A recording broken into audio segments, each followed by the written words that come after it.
My first introduction to John Henry, appropriately, was through the Disney animated short, which you're familiar with. Yes. Do you think that was a good representation of the story? I thought Disney did a good job. It's something that I've shown my children. Whenever Disney recently released that DVD of shorts that they included the whole Frozen Fever on, I loved watching my kids seeing that and being able to see some of our culture, something positive on screen. So I was definitely pleased with the way that Disney laid that down. I loved it because it was it was also very reminiscent in its style and presentation to classic Disney shorts. It reminded me in style. It reminded me of when they did Paul Bunyan or Johnny Appleseed or Pecos Bill. This depiction of American folklore heroes, it all seemed very, very consistent in its reverence and its presentation. John Henry probably being the most reverent of the depictions between all of those.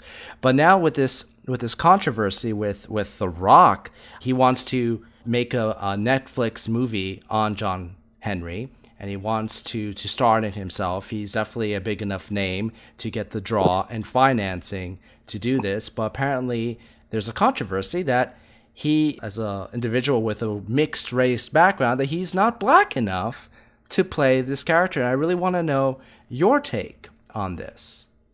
It frustrates me that we're still having conversations like this, as regards to what defines blackness, who is black enough. If you're just looking at complexion, I think that you're going about it the wrong way. I mean, who determines, a person's blackness? Like, is there some secret cabal of people sitting in some think tank somewhere, protected by guards, that sit there and rate every black celebrity to define their blackness, and then they rate it and they put it on their black card so you can have your black card pulled? Like, I'm saying this in jest, but I mean some real world stuff. We are continuing this crab in a barrel mentality.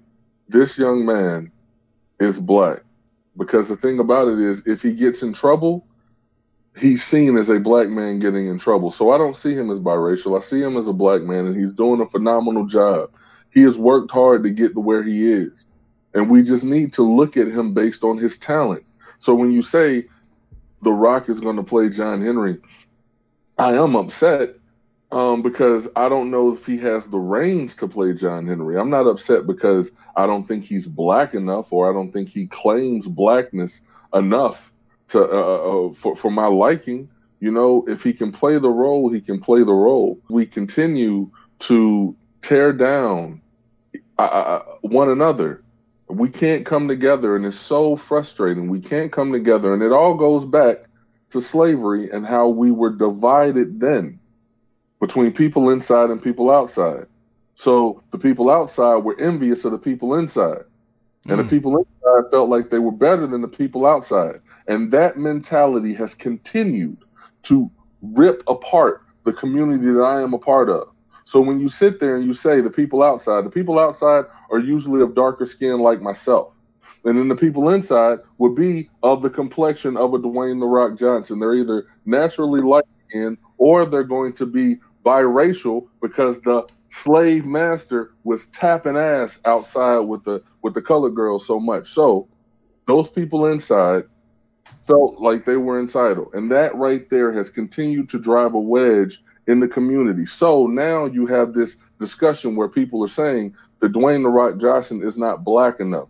Okay, so would you much rather us use Idris Elba? Idris Elba is a big name, and he's a dark-skinned fella, so that would make everybody happy. No. Idris Elba is a British guy. I was about to say, yeah.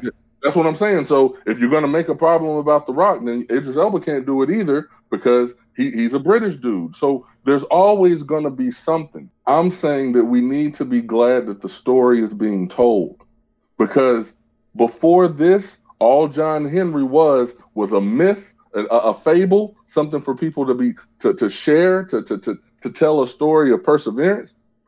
And then he was a Disney short. That's it. But when it comes to the culture and what it means to be black in this country, we don't have a lot of positive stuff to hold on to.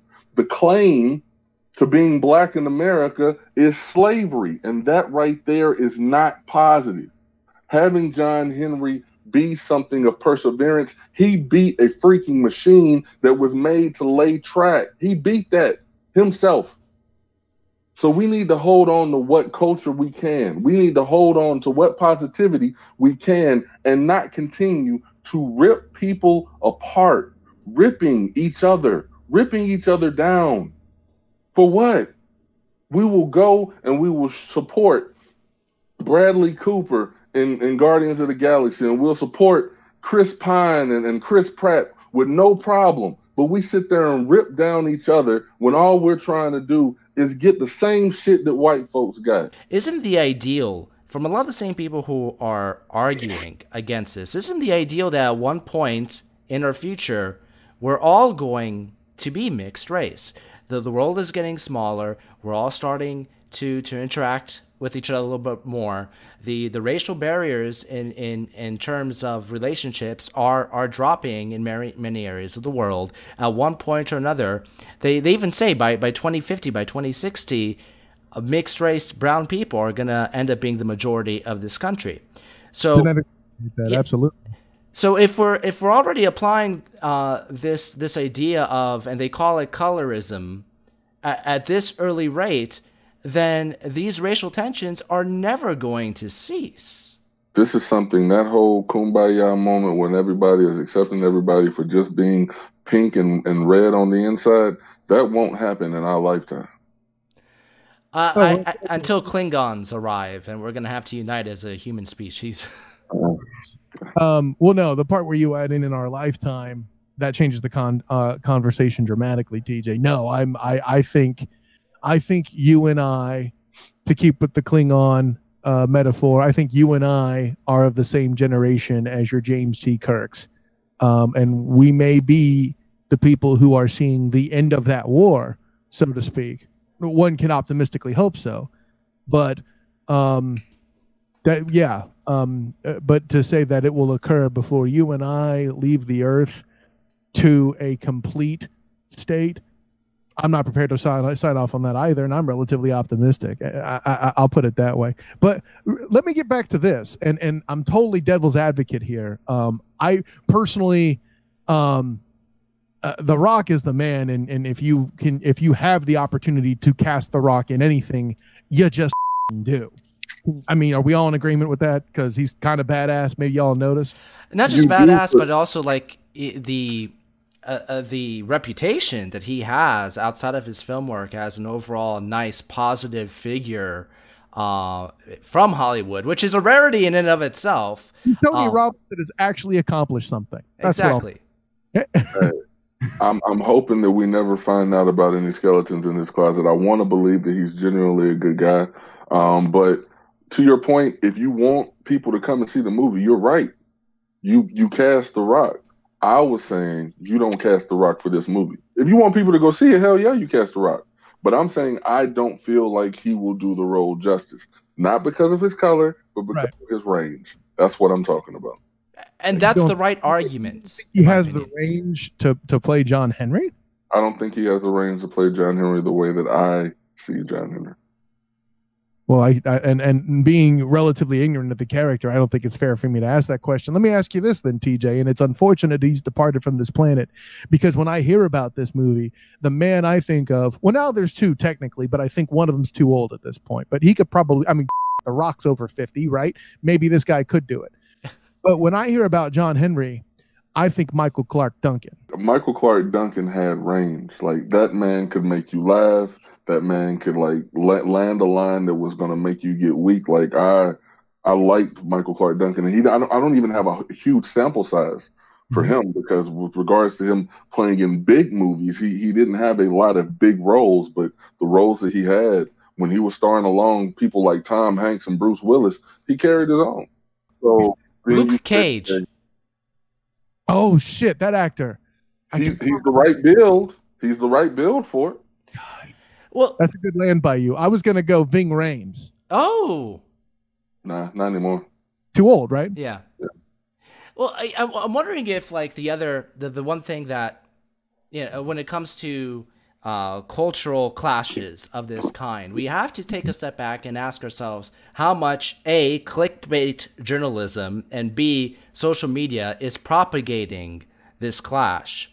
And I honestly think that this is one of those one of those stories that just so ridiculous on so many levels to so many people that when you see it, you're going to want to click on it. You're going to want to tweet it. You're going to want to share. And if you want to virtue signal, you're going to parrot that message. That's why I think your concept of saying Luke Cage, that being my favorite Marvel series, I really need to learn his name. It's kind of sad I don't. And he was also good in The Good Wife, for the record. You want to get clicks? You want to have bait saying that Luke Cage is going to be John Henry? Yeah, that's pretty baity. Mike Coulter. Oh, that's right. Yes. If you're crabs in a barrel, ultimately you're trying to get out of the barrel. Oh. Every crab is the same. We are all the same. We're all in it together. And if we work together, we can all get out the barrel. But what we do is we pull back the one that is actually closest to the top and snatch him back down with the rest of us, so none of us succeed.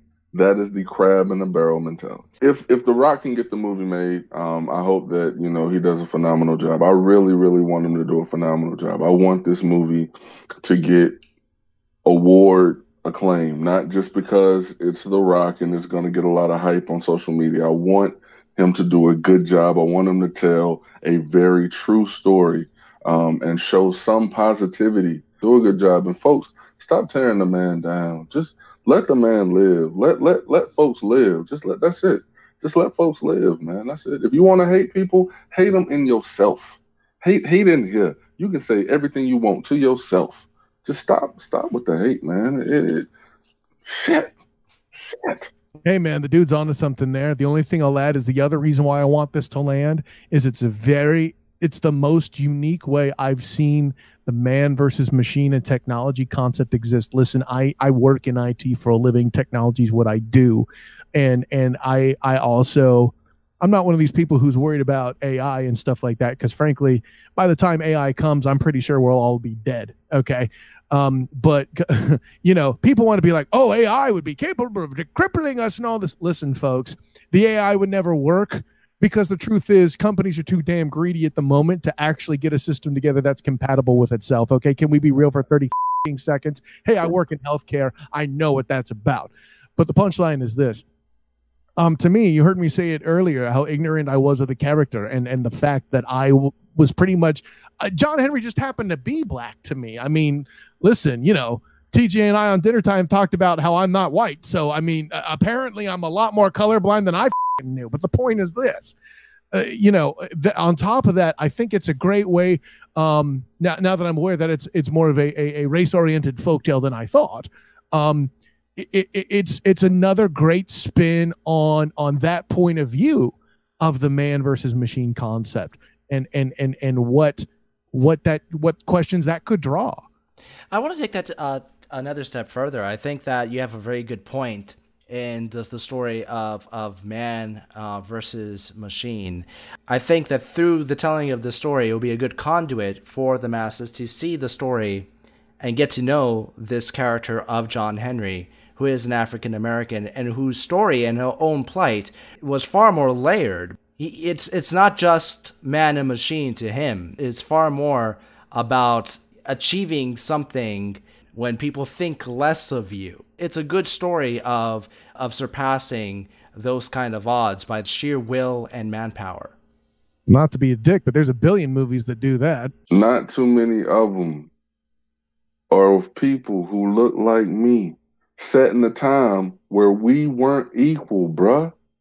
Like, that's what I'm saying. That's why this movie is important. I don't give a if it's a story that's been told 1 billion times. It hasn't been told on the big screen with a family, a center, a main character that looks like me during a time where we would not have been friends. That's why this is important, bro. And it's also a non-violent story, because there are stories like that with Django and so forth. This is different. Django's, I get a different exactly. kind of It's very different, but this is truly a positive story. Absolutely, and I'm not trying to take away from that at all. What I wanted to do was get my man to say some shit that he wanted to say. I could tell by just looking at him. By the way, gotcha, bitch. Oh, this was an uplifting episode. Apparently, I'm a dick. Apparently, Kyle isn't white, and best episode ever. And that's why it's called Default Assault, bitches. Message. So now my soul exists now in his computer forever. Oh, that's not creepy. We're talking about man versus machine. Now you're in the machine. You've evolved.